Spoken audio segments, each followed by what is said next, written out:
This episode is being brought to you in part by Measured Reasons, business and educational strategic planning, critical thinking, and leadership consulting since 2007. Visit www.measuredreasons.com for more information. Welcome back, everybody, to another episode of Time Out for Black History. So far, in the previous 4 episodes, we have looked at the ancient African civilizations, and we've worked our way up through to the arrival of Africans into the New World.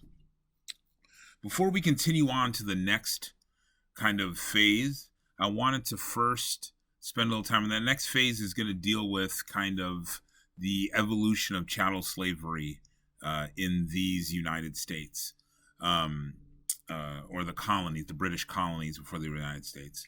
But before we do that, I want to spend a little time addressing why we're doing this. I think sometimes when you are inundated with information after information after information, you begin to forget why you're learning that information. So I want to spend some time talking about why this is so important and why this is so valuable. Over the course of the time that I've been learning and teaching this topic, I've developed what I call the 5 R's, which are the reasons why African American history is so essential to the solving of all the problems that we see in our world today, primarily the problems associated with African Americans, which in fact are not problems associated with African Americans, but are problems associated with our society that have affected African Americans. So when I came up with the 5 R's, I put them in a certain order that allowed them to play off of one another. So the first R looks at the term reality. And I think why reality is so important is it's time for us to lay out in uncertain terms what happened here in America. From 1619 and the arrival until today. The protests that are happening in 2020 America are the result of those 400 years of history. And so we have to lay out the reality.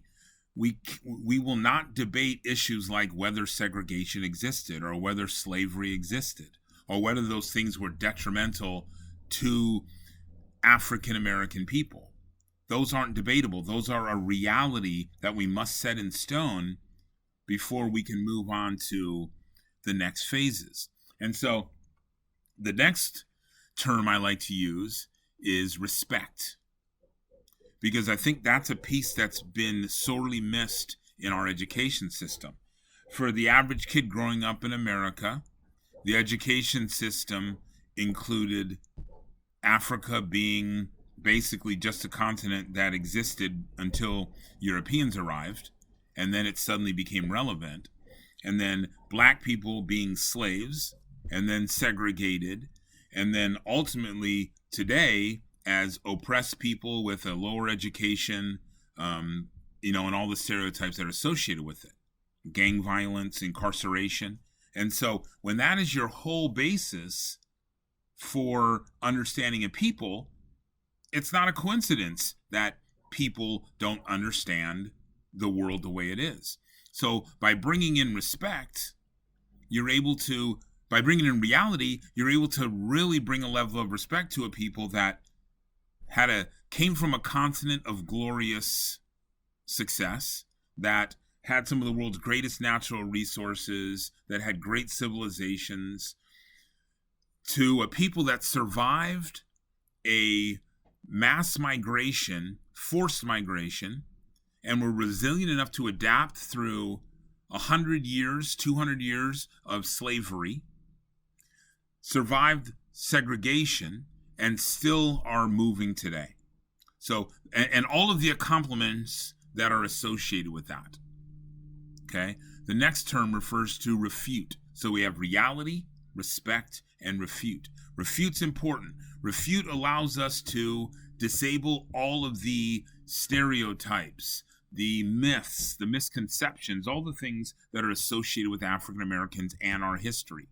By laying out the reality, we're able to throw those things away, and people are allowed to gain a true understanding of African American history. And with that comes the responsibility of a nation to accept the burden of addressing these realities.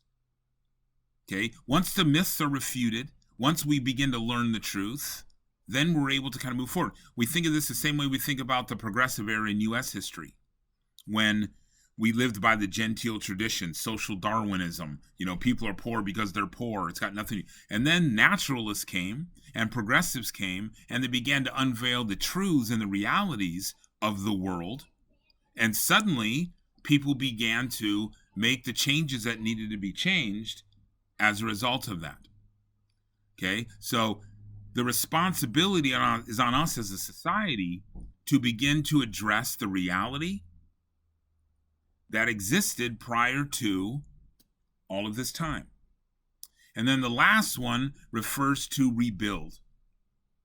Because once we have the reality down, once we learn of the great accomplishments, the survival of a people, once we refute the myths and all the stereotypes and all the things that are untrue, once we take the responsibility of what we have done as a society, then comes the process of rebuilding all of that.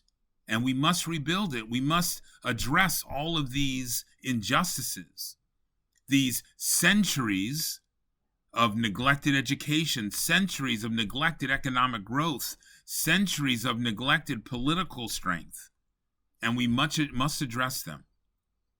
So I really want you to understand why I'm doing this and why it's necessary and important for you to help me share this out with other people so that we can get this information dispersed and we can begin to kind of move forward as a people. So please subscribe to the channel, share it with other people. I'd really appreciate it. Thank you.